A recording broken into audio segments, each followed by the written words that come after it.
Buenas noches, el día de hoy vamos a hacer un video sobre las formas de administrar. Mi grupo es el grupo número 1, está conformado por Angie Natalia Arias, Sandra Milena Villalobos y la persona que le habla, Natalia Delgado Quintero. En este video vamos a hablar sobre los activos circulantes, la inversión de activos y los rendimientos requeridos como tal. Yo iniciaré con los activos circulantes. Los activos circulantes son bienes y derechos líquidos que posee una empresa. ¿Qué significa eso? Que es el dinero que tiene una empresa líquido, un dinero real, un dinero que se puede utilizar en este preciso momento para poder hacer la inversión o la ejecución de la operación de la compañía. El activo circulante es un dinero real que se puede utilizar, o sea, una inversión que se pueda realizar en una duración durante un periodo menos de un año. Es un dinero que se tiene disponible en este momento. El dinero, ¿de dónde sale? El dinero es el que tenemos en cajas, en bancos y en las existencias de la compañía como tal. Cuando hablamos de las cuentas del activo circulante, hablamos de la cuenta de clientes, de la cuenta de deudores, de la cuenta de existencias, la cuenta de bancos y caja. Cuando hablamos que son los dineros que tenemos en efectivo, tanto en caja como en bancos. Cuando hablamos de las existencias, son pues todos los inventarios que tenemos en la empresa y también de las inversiones financiadas que generamos a corto plazo como tal.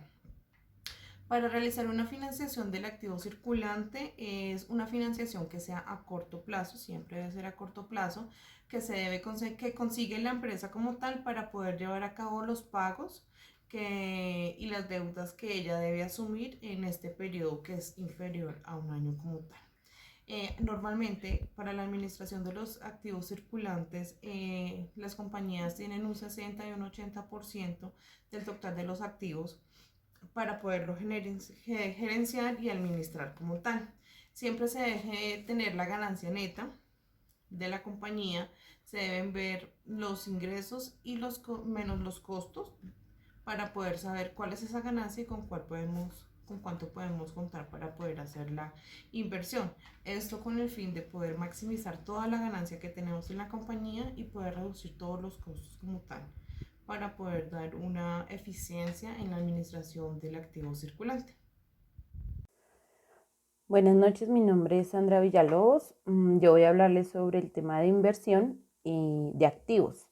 Primero voy a decirles qué es inversión. Entonces, inversión es una actividad que consiste en dedicar recursos con el objetivo de obtener un beneficio de cualquier tipo. En las empresas es adquirir activos financieros que generen beneficios económicos durante cierto periodo. Las inversiones tienen 4 elementos importantes. Entonces, uno de ellos son los rendimientos, que es lo que obtenemos a cambio de realizar la inversión. Normalmente se mide en términos de beneficio o rentabilidad. También tenemos el riesgo, que esto hace referencia a la incertidumbre. En economía, pues nada es seguro. Entonces, es como con lo que debemos trabajar siempre.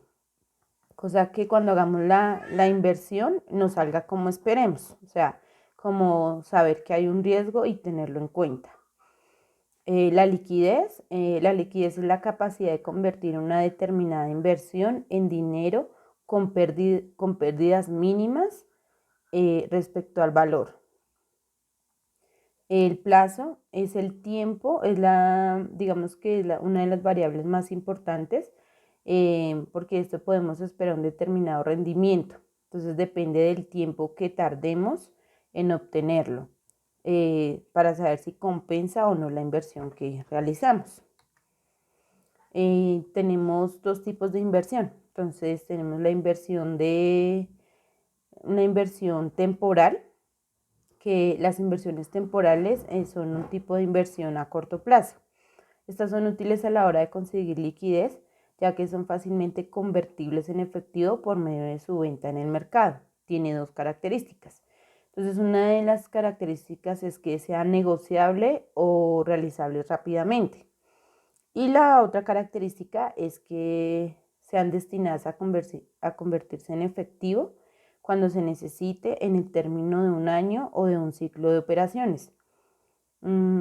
los objetivos o uno de los objetivos fundamentales de esta inversión a corto plazo es absorber costos de oportunidad y el beneficio puede surgir de la renta. Entonces, que sea como que de la diferencia del precio entre la compra y la venta. Entonces, tener una buena rentabilidad.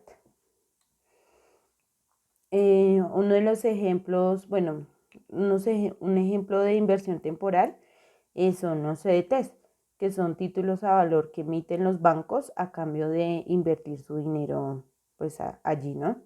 Están las acciones, que son productos que representan un título valor que emite una empresa para capacitarse y, y tener como una rentabilidad. Y depende de la volatilidad del mercado.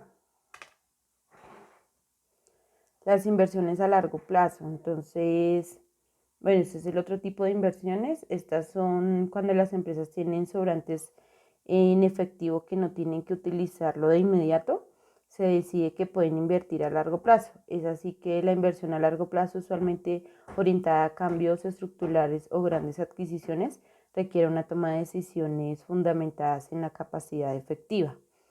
Las inversiones a largo plazo se clasifican según la intención del propietario de la inversión.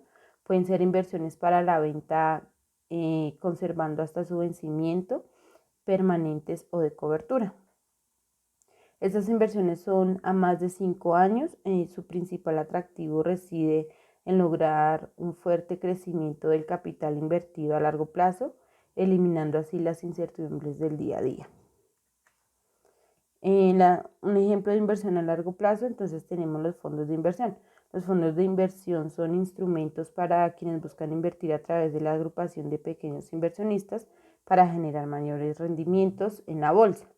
Los mercados en los cuales se puede invertir son capitales, divisas, gobiernos federales y estatales. En los bienes, que son como pues adquirir una casa o un terreno, estaríamos hablando de bienes raíces.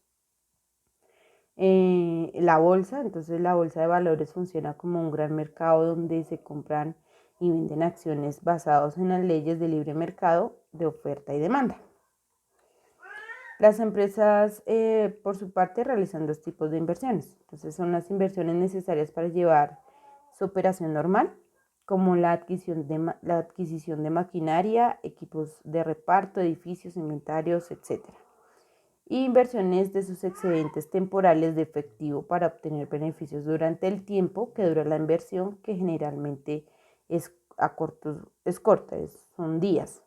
Una vez convertidos en efectivo, financiar la adquisición de instalación, cumplir con vencimientos de pasivos y etc. Y buenas noches, muchas gracias. Buenas tardes, mi nombre es Angie Arias y les voy a hablar de los rendimientos requeridos. Como tal, el rendimiento se vincula a la proporción existente que hay de los recursos, los cuales se emplean para conseguir algo y el resultado de lo que se obtiene. Entonces, el rendimiento es como tal o se asocia como tal a la palabra beneficio o utilidad. Financieramente, pues lo conocemos como el dinero o el capital. Entonces, en este orden de ideas, el rendimiento financiero es una ganancia que se obtiene después de cierta operación. Ese cálculo se realiza como tal, tomando la inversión realizada y la utilidad que se generó en un periodo determinado. Para este caso, digamos un ejemplo, una persona que deposita en un CDT 1.000.000 de pesos a un plazo fijo de 6 meses y a los 6 meses va a retirar su dinero, ya va a poder retirar, por ejemplo, 1.200.000. Estos 200.000 son los intereses recibidos por su inversión o por guardar su dinero en el banco, de modo que esos intereses le van a generar un rendimiento financiero. Esos intereses se conocen como un rendimiento financiero, que en este caso del ejemplo sería del 20%. Entonces, en este caso ya se conoce dentro del ámbito empresarial rendimiento financiero como tal, y pues se trata de este término. Para hablar entonces de los rendimientos requeridos, tenemos que tener presente que el rendimiento financiero muchas veces pues se relaciona con el tema del riesgo y la previsibilidad, de que se ofrece en un plazo fijo y suele ser inferior a las acciones. Entonces, esta sería una inversión pues con mayor seguridad. Como tal, los rendimientos requeridos se refieren a cualquier tipo de inversión, incluyendo pues las acciones comunes, los cuales se proporcionan por el inversionista de una propiedad. Entonces la tasa de rendimiento requerida para un proyecto de inversión debe ser la tasa que deja totalmente sin cambios el precio del mercado en las acciones. Entonces, si el proyecto de inversión sube, obtiene más que los mercados financieros, pues va a tener un riesgo involucrado y en este caso se crea el valor.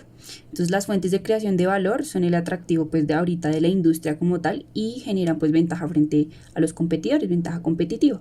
Entonces en este caso si los proyectos o las propuestas de inversión existentes son similares al respecto al riesgo, entonces podemos usar el costo global para esta aceptación. Entonces, como tal, la tasa de interés o el rendimiento requerido representan el costo del dinero.